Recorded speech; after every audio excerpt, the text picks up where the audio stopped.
What is up, guys? Welcome back. It's a new year 2022 and we got new projects going on. So we're starting off with the 91 MR2 and we got it running, we got it driving as you guys saw in the previous video, but however the brakes are locking up. So this is the rear passenger side, and as you can see, I still haven't changed the brakes, but it turns freely despite all the rust and grime that's in there because we had to change all of these things.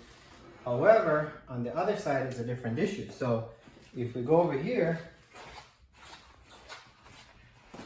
and we try to turn this wheel, nothing, stuck. So we can move the car, and with the force of the engine it pushes this thing, but the caliper is basically stuck.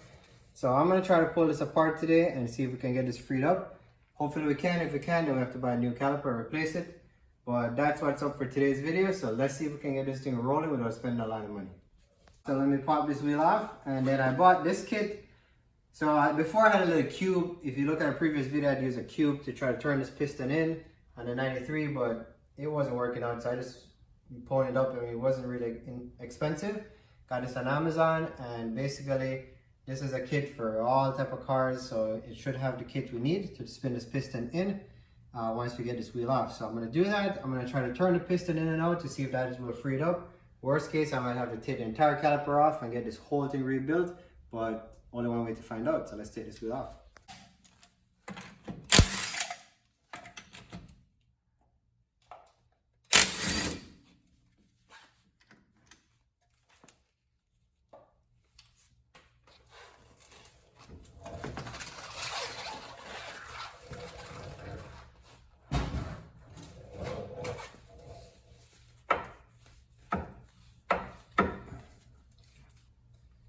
Nope. So it's pretty stuck. So this caliper is frozen. I gotta pull it apart, see what's up, and wish me luck. All right. So if I look in the back here, I'm gonna have one 12mm bolt right under the bottom right here. So I'm gonna pull that off. I gotta get the e-brake setup off of here, and just basically disassemble this whole piece so we can get to the piston. So let me jump right into that and get this thing going.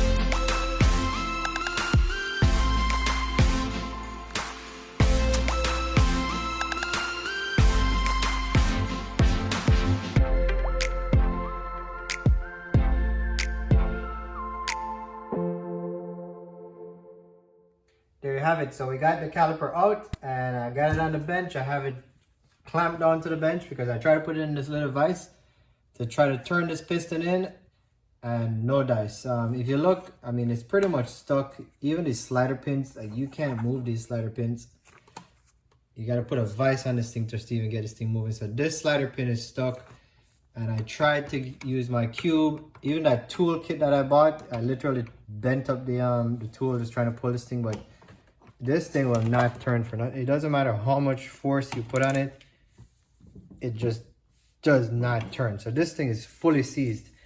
And I was gonna try to mess with it, put ear in where the line goes in and try to shoot this thing out. I think that may work, but for what it's worth and the hassle, I just figured it didn't make sense for me to do it. So I decided to buy a new one. So just like movie magic, it arrived. So the truth about this, as you guys probably figured out, I pulled this thing off and then I had to wait to order the part. I got this from Rock Auto, and let me tell you, look at this night and day difference between what is old and what is new. Having seen this piece now, I feel like I probably should have bought two of these for the 93 because it looks so much better, so much cleaner. So as you can see, the pistons move, slider moves nice and free here.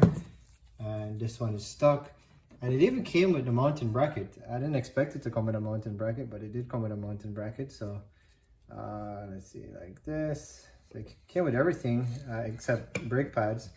Came with the shim kits and everything. So there you go. New banjo bolt, copper washers. So this is a pretty good deal. 100 bucks on Rock Auto. You can return this cord for $30, but you gotta pay shipping back. So I don't know if I'm gonna send it back or I'm just gonna throw it in the trash or just play around with it to try to rebuild it.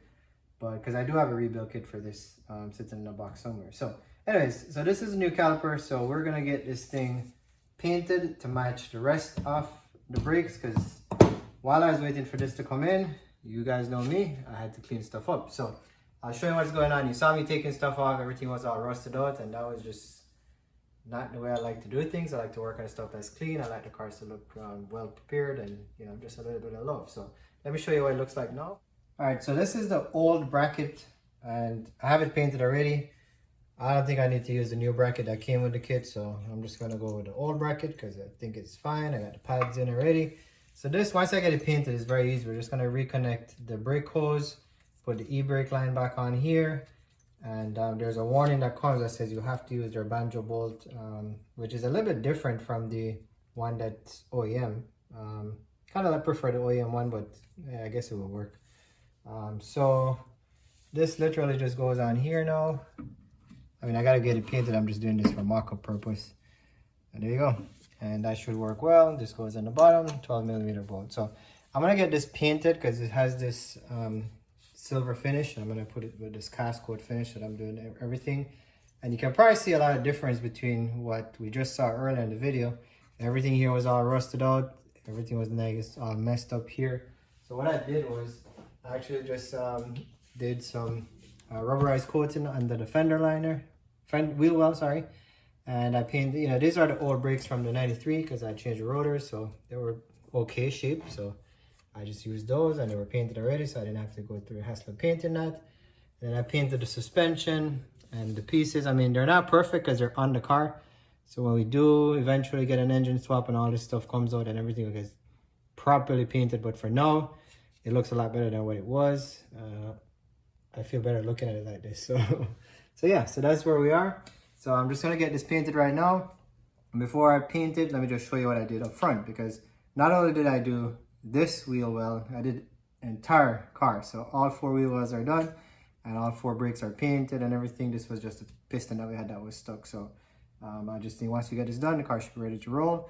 And the issue was, I mean, you just heard it binding. You heard the wheels like grabbing on the tarmac when you drove. And when I did a temperature check with a temperature gun, when I came back after driving it around the block, all the other 3 wheels were around 100 degrees, and this one rear passenger was like at 300 degrees just from going around the block. So it was definitely binding. So I think they should fix it. But let me show you the other wheel well so you can see. And the car's coming along nicely. So little by little, we're getting all these pieces put together. This is the front. So again, I took the fender liners out because I had those. I was trying to clean them, but I couldn't get them clean, so I actually painted them. So they're put away because there's some more work that's gonna get done before I put them back in. But wheel wells are done, suspension is painted up. These are the brakes from the 93, so they were working fine. So I figured I'd put them in. The ones that were on it before were really rusted, and you know, I could have painted them, but that was just more time I was gonna invest in painting something when I have some nicely painted ones that I'm not using. And like I said, the liners are out. I'm not putting it back in yet because on another video you're gonna see me, this 91 front lip is gonna go, and I have a 93 front lip that we're gonna install because I think that looks much cleaner, much more aggressive. So that's coming up once we get that lip on, and we'll put back the fender liners and everything. And yeah, a lot of stuff coming. So let's get this thing painted and let's get these brakes installed and bled and hang in there. Here we have it, nicely painted. And man, I'm loving this brake. It's so nice and clean. Makes you want to buy all new stuff for your car. So look at it. I've never seen a brake this clean because I'm always working on brakes that are used. And of course, this is going to get all dusty once it's in the car. But that's the original finish that it came with. And then this is like the cast coat finish that I put on it because that's what everything else is painted. So just to make sure everything matches, all right? And I just wanted to point out something for you guys. If you're doing brakes, I've seen where YouTube, like people do these brakes and they spin this piston in. When you slide it in, this groove has to line up with this mark right here. If you put it right here, it doesn't work because there's actually a section on the brake pad itself that fits into this groove, and it's lined with this little section right here. Hopefully you can see that.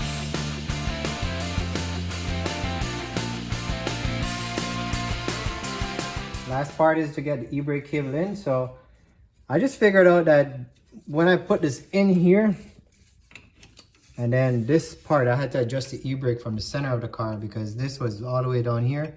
So just, if I forced it, then I literally would be pulling on the e-brake, which would be locking up the brake. So that could be part of the reason why this thing was frozen, because the e-brake wasn't, or appears that it wasn't properly adjusted. So anyways, we get it adjusted from under the bottom of the car. You'll see when I finally calibrate it after we bleed the brakes. And then we're gonna put the pin in, get it into the little groove right there. And then we have the lock-in clip that goes on the bottom. And we're also gonna put this little speed, it goes right in here. And we're just gonna hammer that in so it secures the cable in place. Use my little, there you go. It's secure, so e-brake cable is secure. Just gotta get this clip in under the bottom, and then we're ready to bleed these brakes. So let me get my helpers and we start on this bleeding process. So the best part of the day, bleeding the brakes. I hate bleeding brakes. Anyways, we have to do it because we gotta get this thing working. So I have a hydraulic pump, vacuum pump that I can use to do it myself, but why do it yourself when you can do it with these two beautiful helpers, assistant managers. So we got the bite and end screw, we got the big bite and ends, the medium bite and ends, and the little bite and ends. So they're gonna be inside the car, they're gonna be pumping the brakes for me. I'm just gonna use a clear hose to put on top of the bleeder screw. Now open it while they pump the brakes, and we're just gonna do the conventional old school way.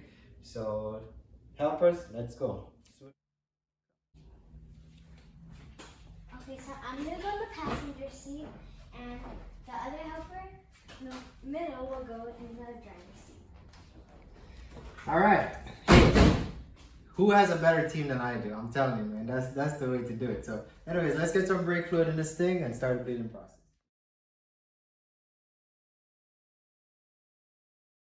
One, two, three, hold.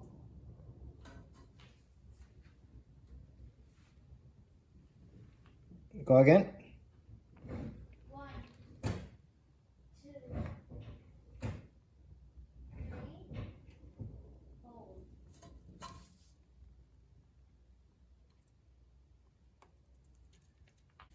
2,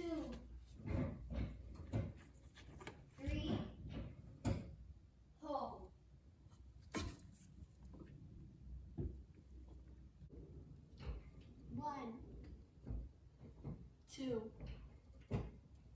3, hold. 1, 2, 3, hold. Good Release. job. 1, 2, 3, hold. Release. 3, hold, release. 3, hold. 1, 2, 3. Release. All right, brakes are done and the helpers did well. So now we're gonna test if this thing works. I'm gonna start the car, put it in gear, drive it like it's on real driving, but I'm on ramps. And then we're gonna see if the brakes stop and if it releases, and just to test it. No, not sure if we're gonna give you audio, but I have no exhaust in this car, so it's gonna be super loud, so just be weird, okay?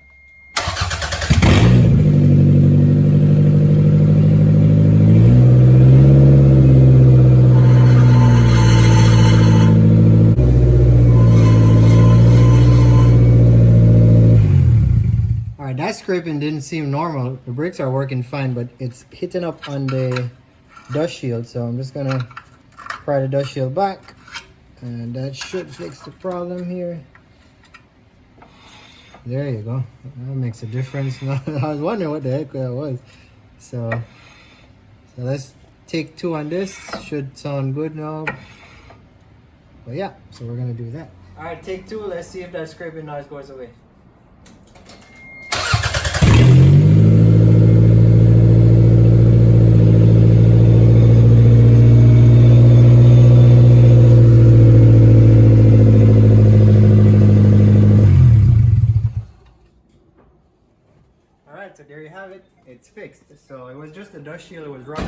guess from working on it or whatever, I don't know, maybe it was bent from before.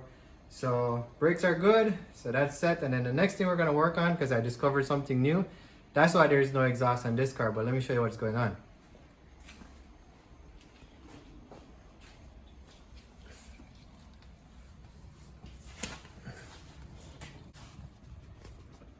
So if you see under here, there's a little oil leak right about here. See right there? So the oil pan is actually leaking all right here, and I know I'm not gonna keep this engine, but the problem is I gotta park this thing in my driveway, and my association does not like cars with leaking oil. So I'm gonna drop this oil pan next, and at least you guys will see how to reseal an oil pan. And so that's what's coming up next. So we'll get that done. And just like that, there you go, brakes are done. So all in all, it was a good day, nice afternoon. Enjoyed it with the kids and the family working on this MR2. So hope you guys can do the same, have some fun at home with your cars. I mean, that's what it's all about, right? I don't think anybody's really driving these cars now for daily driver. They're more fun cars just to have some fun at home. So this was a great way for me, and I really enjoyed having the day. So see you guys on the next one. Stay tuned. A lot of 91 stuff coming, a lot of Gen 5 stuff coming, and maybe 2GR in the works.